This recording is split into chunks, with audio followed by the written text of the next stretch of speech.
Africa Content TV.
ní sọ sí ìmọ̀lẹ̀ ẹ̀ bàbá rẹ̀.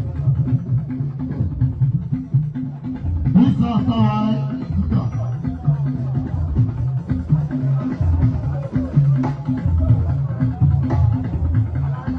Kọ́dà ẹgbẹ́ náà àwọn aláṣẹ sí ìmọ̀lẹ̀ àkọ́kọ́.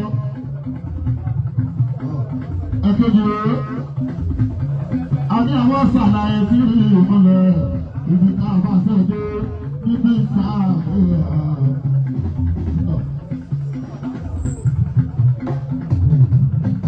lẹ́yìn tó ẹ̀mọ̀ pé 24 hours òní ló fi bá wà àti ìmọ̀lẹ̀ níbi sáà wọ́n múná lọ sí ìmọ̀lẹ̀ kò sí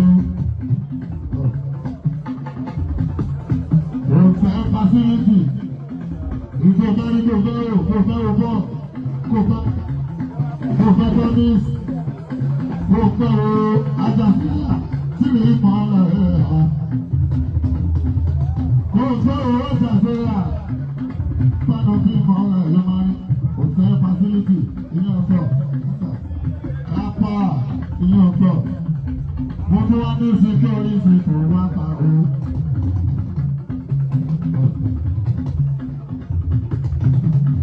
Nígbà tára ẹ, àwọn òṣìṣẹ́ bẹ̀, àwọn òṣìṣẹ́ wọ́n ń ṣiṣẹ́ níbẹ̀, wọ́n mọ̀ ó ṣẹlẹ̀ ẹ̀ka ńlá onílà àbátí bẹ́ẹ̀.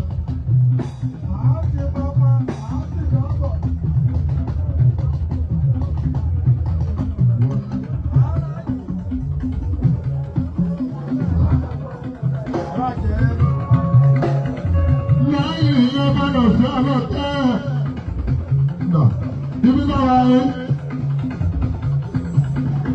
Ibi náà tó fi wà lẹ́yìn ìdọ̀gbọ́lá táà tó ṣe lọ́wọ́ nínú visa.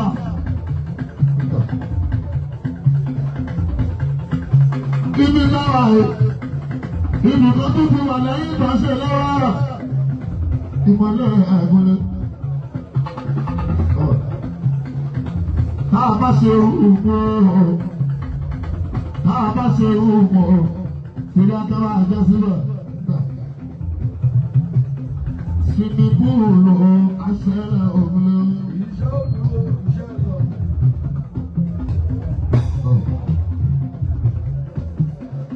Lẹ́yìn ìgbàgbọ́ wọ́n ṣe àrádó sinmi búrò.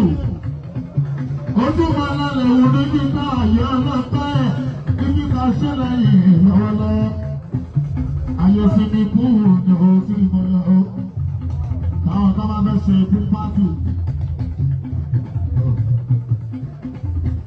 Ìfà ìdíbà lábẹ́ aláṣẹ ilé iṣẹ́ CEO ìfòrúkúlé Samuel olúwaṣẹ́ ìgbọ̀mọ̀ṣẹ́ èké bísà. Àdínkù ìsinmi fún Ìbàdàn fún èyí àfẹ́yìntì ẹ̀ má ṣe fún pátì ló gbẹ́rẹ́.